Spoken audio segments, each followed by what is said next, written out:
এই মুহূর্তে আমরা আছি রোমের ভেনিস সেই সিটিতে, যে আধুনিক নগরী, সেইখানে আপনাদেরকে ভিজিট করাবো। আপনারা কমেন্টে জানাবেন কে কে এই জায়গা ভিজিট করছেন আর কে কে চেনেন এই জায়গাটা। আসসালামু আলাইকুম। এই মুহূর্তে আমি আছি কাতারের সেই বিখ্যাত জায়গায়, অর্থাৎ আজিজিয়াতে। আমার পেছনে যে স্টেডিয়ামটা দেখতে পাচ্ছেন এই সেই বিখ্যাত স্টেডিয়াম যেখানে ফিফা ওয়ার্ল্ড কাপ শুরু হয়েছিল। এটা হচ্ছে সেই টাওয়ার, যে টাওয়ার মানে এখানকার সবচাইতে ফেমাস একটা প্লেস। তো স্পেশালি এটার মধ্যে যেসব আর্টিফিশিয়ালি যে রোমের যে কৃতি যেটা তুলে ধরছে, মাঝখান দিয়ে পানি, দুই সাইড দিয়ে ভিলা মার্কেট, সেটাই কিন্তু আমরা আজকে ভিজিট করতে যাচ্ছি।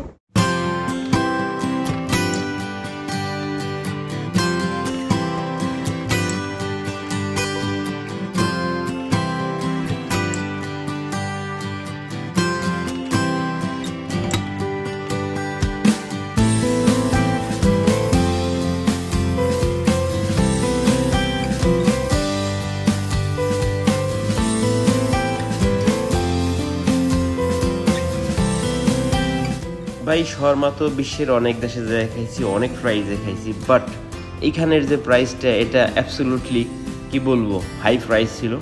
এক একটা shawarma 25 dirhams per piece, with drinks and chips almost 90 dirham, সব কিছু মিলিয়ে।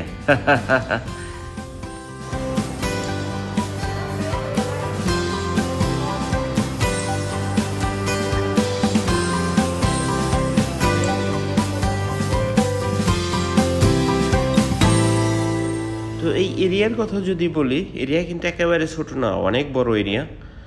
আর পানি যেমনই ঠান্ডা তেমনই হচ্ছে একেবারে সুইমিং পুলের মতো পানি আপনারা দেখতে পাচ্ছেন।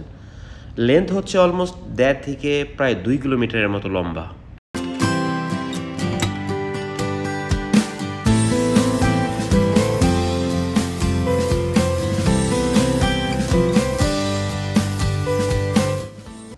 তো কাতার স্পেশালি বুঝে গেছে যে মানুষের পকেটের টাকা কিভাবে খুলতে হবে। তো এই জিনিসটা এখানে ভালো সেট আপ দিয়ে রাখছে, এটা খুব ক্লিয়ারলি বুঝতে পারছি। দুবাইয়ের পরে ওভারঅল গালফের মধ্যে যদি সবচেয়ে বেশি ট্যুরিস্ট বান্ধব দেশ হয়ে থাকে সেটা হচ্ছে কাতার।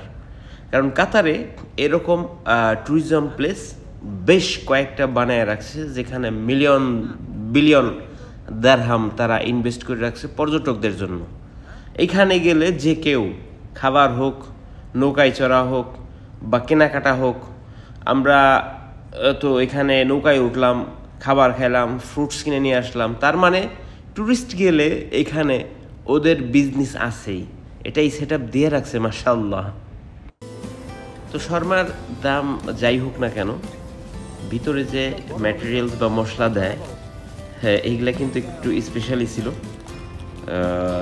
যাই হোক, ইট ওয়াজ ভেরি ভেরি ডিলিশিয়াস। যদিও প্রাইসে একটু হাই, ইটস মানে পরিবেশ সার্কামটেন্সের জন্যই। আমাদের সাথে ছিল স্পেশাল আমার গেস্ট মামুন ভাই, তিনি ঘুরাই ঘুরাই দেখাইছে আমাদের সব সাথেই ছিল।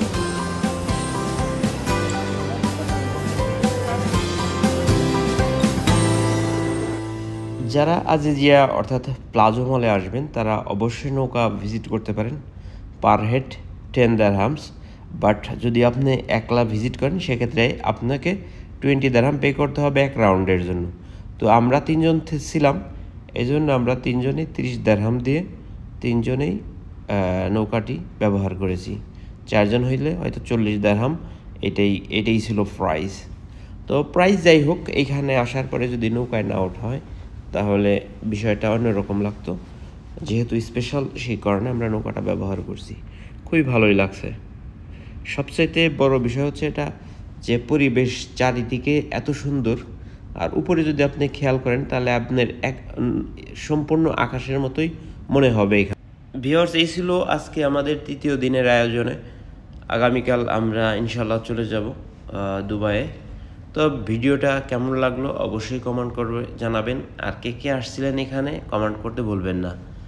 তো স্পেশালি কাতারের যদি আরও কিছু জানার থাকে আপনি আমাকে কমেন্ট করতে পারেন, দেরিতে হলেও উত্তর দেওয়ার চেষ্টা করব। আর এরকম বিজনেস এবং ভিজিট রিলেটেড আরও ভিডিও দেখতে চাইলে আমার চ্যানেলে অসংখ্য ভিডিও দেওয়া আছে, আশা করি ভিজিট করে আসবেন। ধন্যবাদ সবাইকে, আজকে পর্যন্তই। প্রবাসী কল্যাণ টিভি সাবস্ক্রাইব করে নিজের প্রয়োজনে পাশেই থাকুন, সাথেই থাকুন। আল্লাহ হাফেজ, সালামু আলাইকুম ওয়া রাহমাতুল্লাহি ওয়া বারাকাতুহু।